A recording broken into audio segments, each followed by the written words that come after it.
宋朝对贪污量刑最低，为什么官员却相对清廉呢？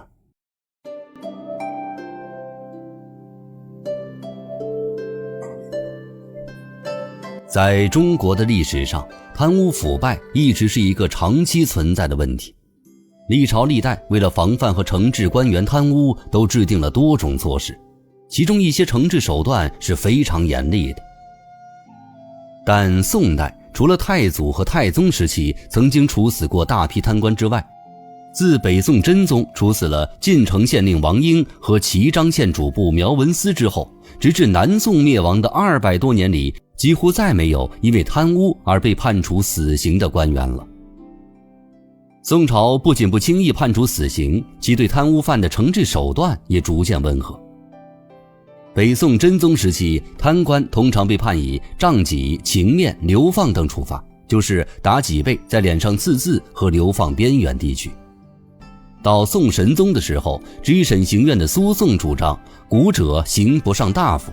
就是认为不应该对士大夫施加身体上的侮辱，因而连杖脊、情面这样的处罚也不再使用了，仅仅将贪官流放而已。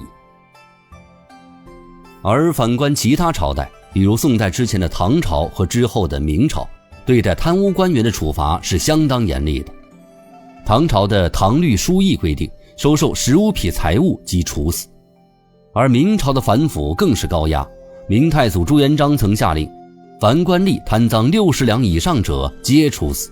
同时还采取了剥皮、冲草、挑筋、断指等等极端的刑罚来震慑官员。可是尽管唐明两朝的惩治手段极为严酷，效果却不理想，甚至朱元璋晚年也感叹说，吾欲除贪官污吏，奈何朝杀而暮犯也。虽说宋朝对贪污官员的定罪和惩罚较为宽松，但整体上宋代官员贪污的现象却没有特别严重，这究竟是什么原因呢？第一，制度管理的严密性。宋代的政治制度以权力分散、权力制衡为核心原则，形成了官职重叠、责权分散的局面。虽然这一分权机制被后世批评为冗官现象，但是它在减少贪污行为上起到了重要作用。和其他朝代因为官僚间的密切关系导致的贪污问题相比，宋朝通过严格的回避制度以及繁琐的官员调动，避免了官员在某一地方上长时间任职而形成贪污小团体。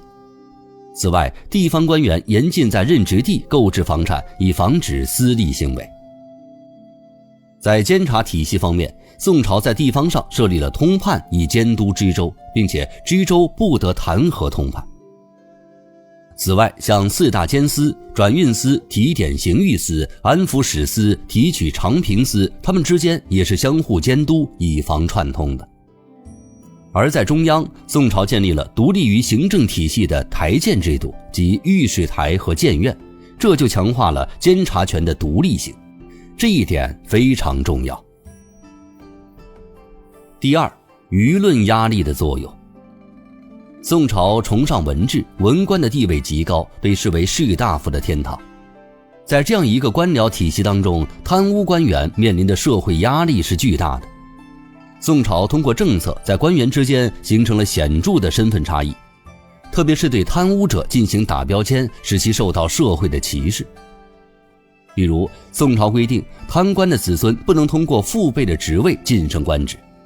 此外，贪污者退休之后不能领取俸禄，让他们失去保障。这种标签化带来了巨大的社会压力，也影响了官员的名誉和晋升前景。比如在宋真宗的时候，宰相王旦曾告知皇帝，尽管当时对贪官的惩罚不算重，但是他们在社会上已经受到了严厉的道德谴责，这种羞耻感足以震慑官员不敢轻易贪污了。第三点就是宋朝对公务开支进行了严格的制度化管理，中央和地方的接待费用、交通开销都有明确的报销制度，如果违规则严厉惩罚。除此之外，宋朝还设立了额外的补贴制度，每逢重大节庆或者祭祀活动，政府都会给官员发放额外补贴，甚至对偏远地区的官员给予粮食补贴来保证他们的生活。总而言之，宋朝通过建立严密的制度，加强舆论监督，以及有选择性的提高官员待遇，较好地控制了官僚体系中的贪污行为。所以即使是宋朝对贪污官员的惩罚相对宽松，但是官员贪污的现象却并没有大规模的泛滥。